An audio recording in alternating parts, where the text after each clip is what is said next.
Welcome to our weekly power session. Today we have Greer Quinn, who spent 20 years in journalism and PR and is the founder of Hot Tresses and the managing director of Forward Communications. And don't forget, most importantly, a mum. Welcome, Greer. Thanks, Claire. Thanks for having me on your show.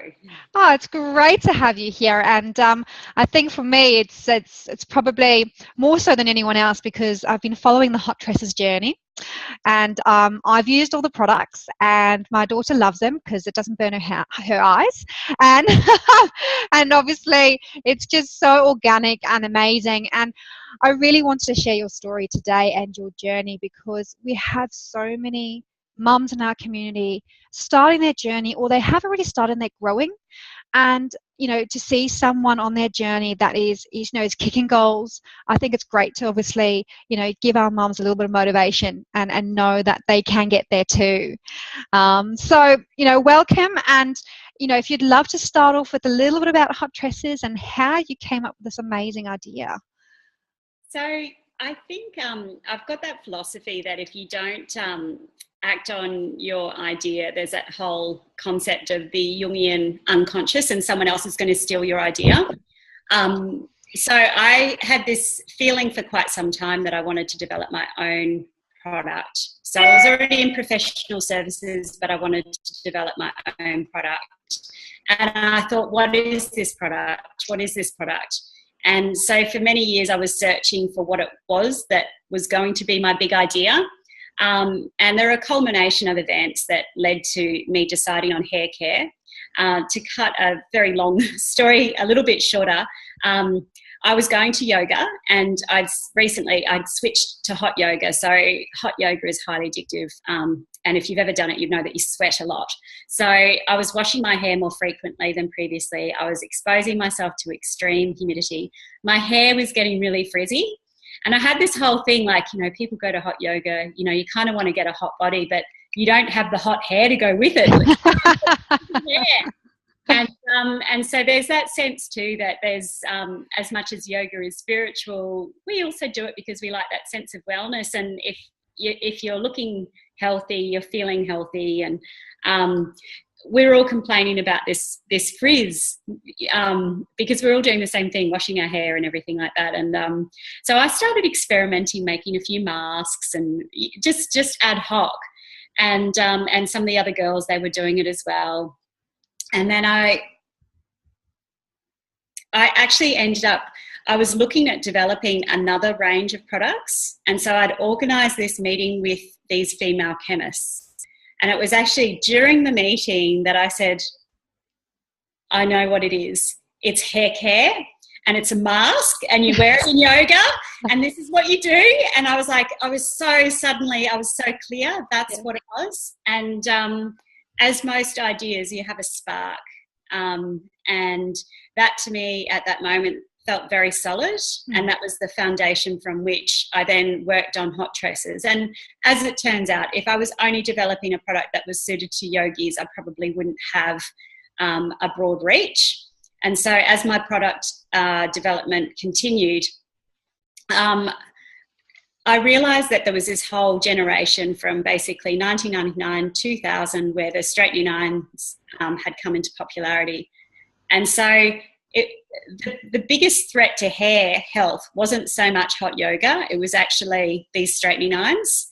And there seemed to be this epidemic of people just dealing with the same problem. It was frizz, it was dry hair, it was, they just needed something that was healthy. So I developed a range, and I think even women that have silky hair, they still want that nice finish.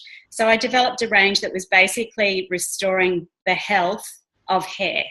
And I think that beautiful hair starts with healthy hair, sexy hair, hot hair. It's all about healthy hair.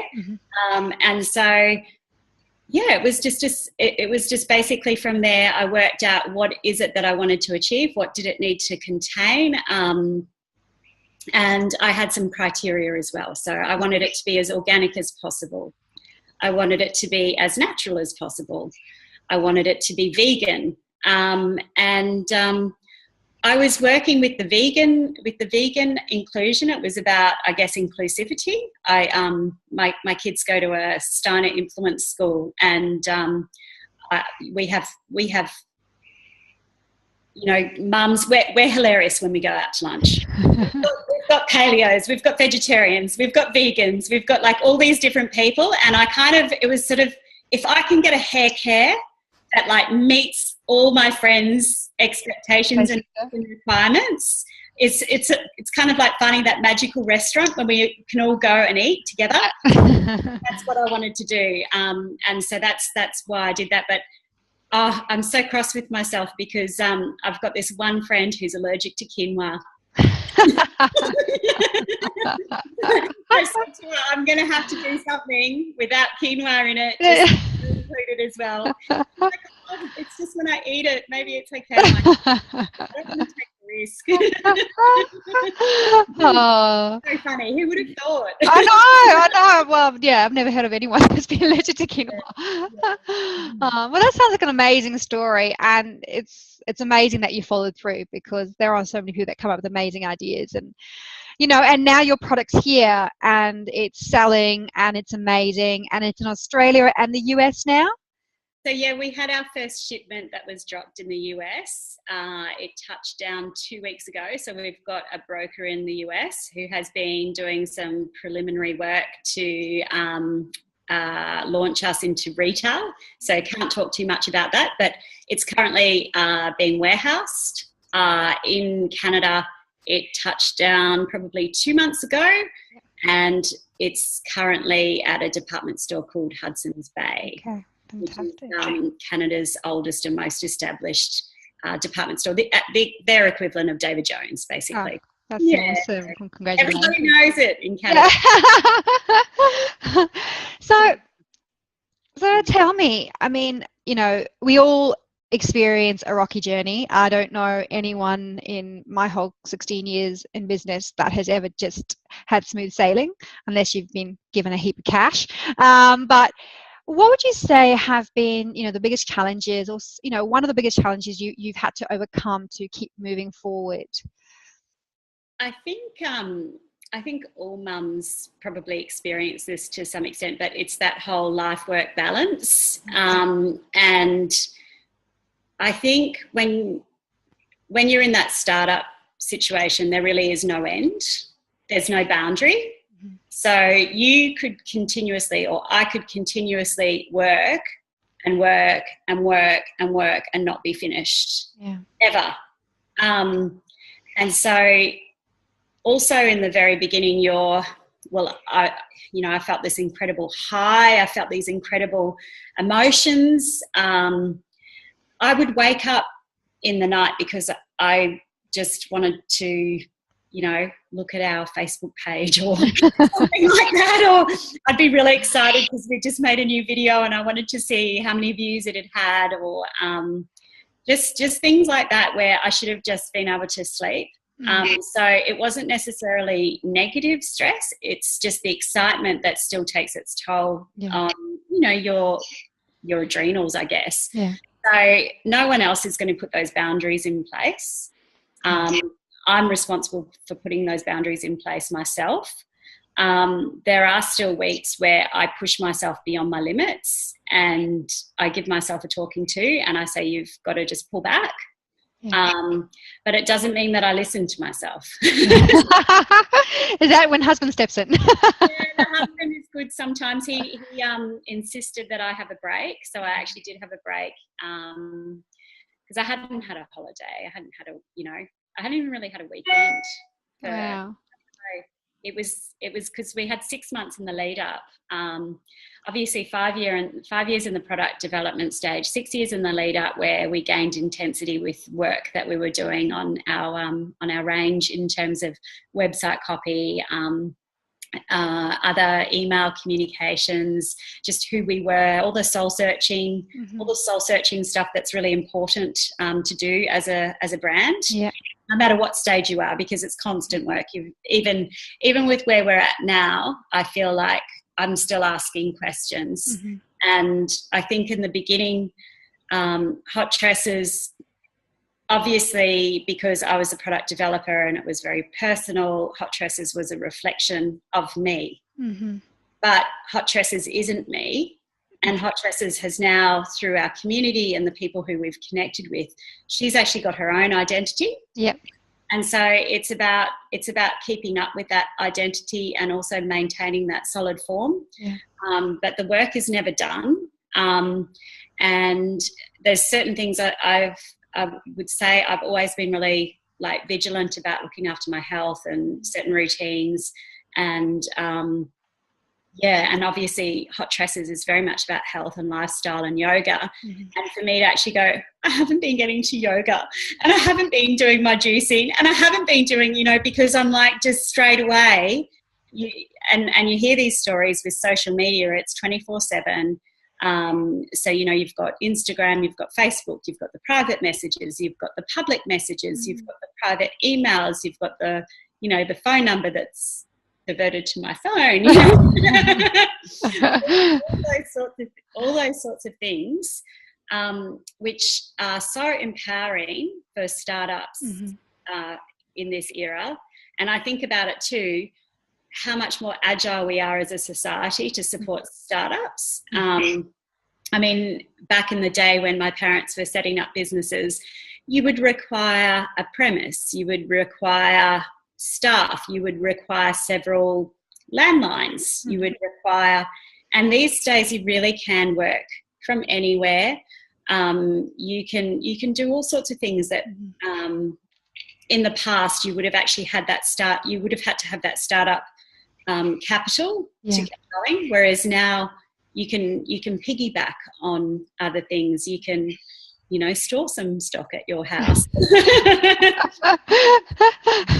And also my business partner has another business, so we've been able to piggyback on some of her resources as well. So these are the sorts of things that you can do in today's business, which just 20 years ago the opportunities wouldn't be there and the startup costs would have been that much greater. Yeah. Absolutely. So what would you say has been the biggest, in the 10 months that you guys have actually been, really hitting the market, what has been the highlight for you, the biggest highlight for you? Well, 2 weeks in, when I first got in my actual hands Hot Tresses in the tubes, like filled, because I was still even super excited and was walking around with the empty tubes when I got the proof and just showing my figures. But I actually got them like filled. It was this feeling of having a newborn baby and you just wanted to, I remember doing this with my first, like actually just going, I just want to show him to people. Taking him for a walk in the pram and just, the random person that worked at the Indian restaurant, like, look how cute my baby is. I was feeling like that. So I was really just, everywhere I went, it wasn't like I was going, right, we need to have a marketing strategy. It was just flowing out of me, like I couldn't stop. We went camping and I like pull it out in the showers. I'm like, I made this.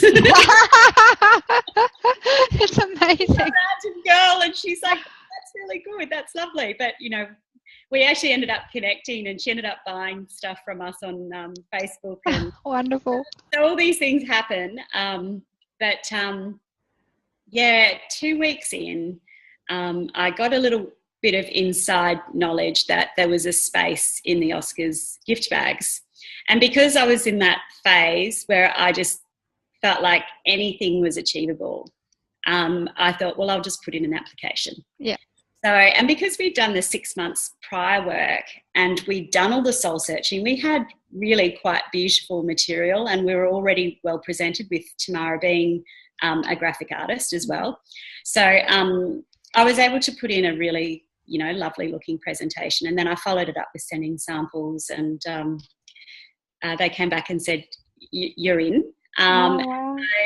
So I think it was because the Oscars were in February, so we had product late December and we were in America in the Oscars. Wow. That's unbelievable. That's amazing.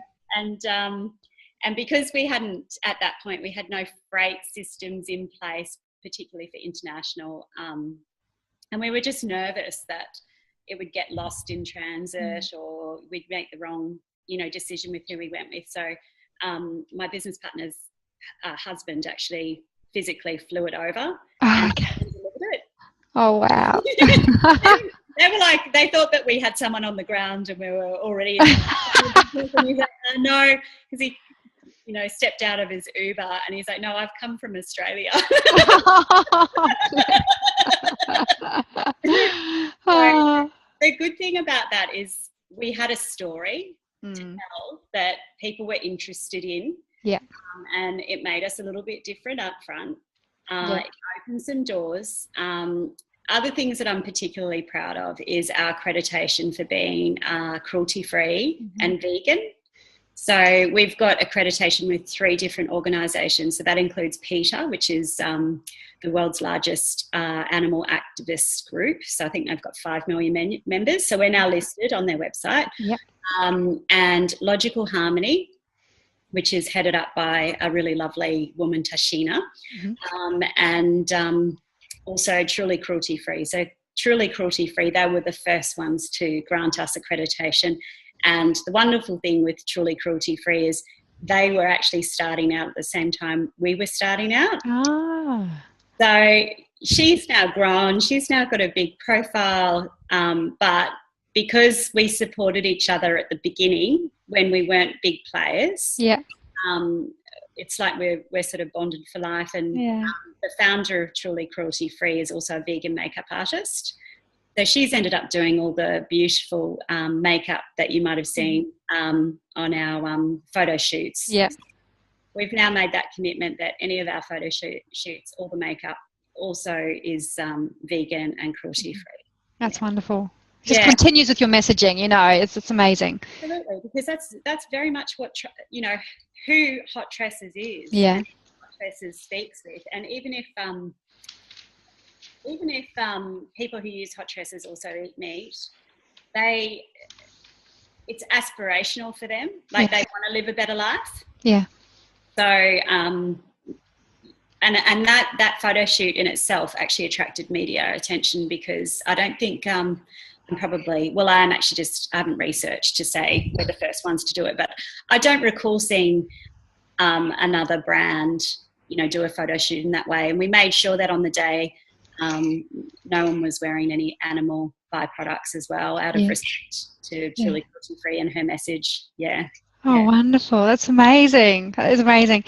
So if you could think of or mention one piece of advice you could give our community of mums growing or starting their businesses, what would that be? Well, I think recognise the talent that you already have as a multitasker. Mums are amazing at getting stuff done. And I, through Forward Communications, often subcontract writing jobs, and I always choose mums because they're organised, because they have to be. If you're not organised, you don't have freedom. Yeah. And they value their time. And so therefore anything that is done in the way of work, I feel comes from a more mindful place. Because I think about the times before I had children, I used to go, oh my God, I'm so busy and I'm so stressed, and oh my God. And I think back to those days and I think tomfoolery. Yeah.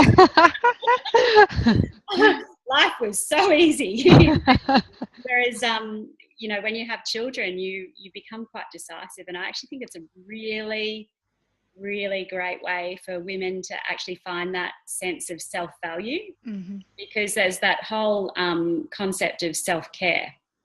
And, if you're not looking after yourself, you can't care for your family. Yeah. If you're being exploited in the work that you do, or you're not being rewarded, it's actually like, I always weigh this up and I go, well, actually my family paid the price for that. Yeah. So if someone wants me to do something as a favour or, something like that, there's certain things that I do, but if it's coming at an enormous time cost to me, I think, well, that's a gift that I'm taking away from my children. Yep. I haven't really been that great at abiding by that all the time this year. I think that this year I have there's been times when I've just gone, oh my God, I didn't sign the form for the photography or the excursion and, get it in on time. And I'm going in there like as they're about to get on the bus. Is that okay? Can I give it to you now? And just things like that where in the past, I probably just had that little bit more time. Yeah. So I would say for mothers, just have the faith, because you actually already have the skills. Just don't be so hard on yourselves. and it's that whole idea. I think being a mum is one of the greatest privileges. Yeah. So value the role that is, you know, as a mother, you already have a job. Yeah. So value that role. Yeah. And that's the most important thing that you can do. But at the same time, I think that we all need to have our identities, and financial independence is linked a lot to our sense of self and our self-esteem. Yeah. The work can give you a sense of competence and a sense of achievement, which has a place as well in our emotional and spiritual selves. Yeah.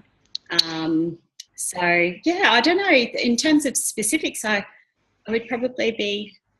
No, that's wonderful. That's you know, I think having faith and you know, that comes along with confidence and confidence and self-belief, and you know, that's a really great message. So thank you very much, and thank you so much for being with us today. It's been great chatting to you. Thank you for chasing me up, because we did try last week and had some tummy bugs in the house. Thank you for being patient. No, it's been wonderful. Thank you so much for supporting my business, because I did actually see your name come up as one of our very, very first orders. Yep. And I'm getting goosebumps actually. I saw a friend of mine, you know, come up either just before you or just after you as well, and you know, those are the days where you literally, like, you're so touched that people who support your business like bring you to tears. So I really appreciate that, because and it was funny, as much as during the 5-year period when we were doing, like, when I was working on the product testing, and I would say to my friends in the yoga studios, like, just give me your brutal opinion. Like, just don't hold back. I want an honest opinion, because I've got to invest in, you know, a lot of these units. So I don't want to be putting something out that's not amazing. Yeah. But then after I had it filled, I felt so vulnerable and so exposed, because I'd brought a business partner in, and, you know, like, it had to work, and I'd made that commitment. Then I actually said to a couple of good friends, this isn't for your feedback. Like, this is, we are past the R&D phase. If you don't like it, don't tell me, because it will hurt my feelings. And I just, I felt so nervous that there was, you know, something bad would happen, or we'd get some bad feedback. But honestly, if it happens by now, I'm resilient to it, because we've had the positive reviews, we've had the positive response. You know, we've got repeat orders. The product is speaking for itself, and you know, we now have momentum, which is wonderful. That's fantastic. That's brilliant. Well, I'm sure we'll be speaking to you again in the future. We'll probably catch up in a year's time and have a look at how wonderful the business is. So for all our mums listening today, I'm going to put the Hot Tresses details in the link below, and you'll be able to go and check them out. And obviously, any questions you can always pop in the community. Greer's in there every now and again, and you know, she'd be happy to answer any questions you have about Hot Tresses. So actually, Claire, I didn't actually say this in advance, but if your listeners would like us to cover the cost of postage, I can give you the coupon code COLT. Colt. Awesome. That'll be fantastic. Thank you so much. We're a Colt beauty product, and we've got our own Colt. So that's awesome. Thank you so much for that. We'll chat to you soon. Thank you. Thanks so much. Thank you. Bye.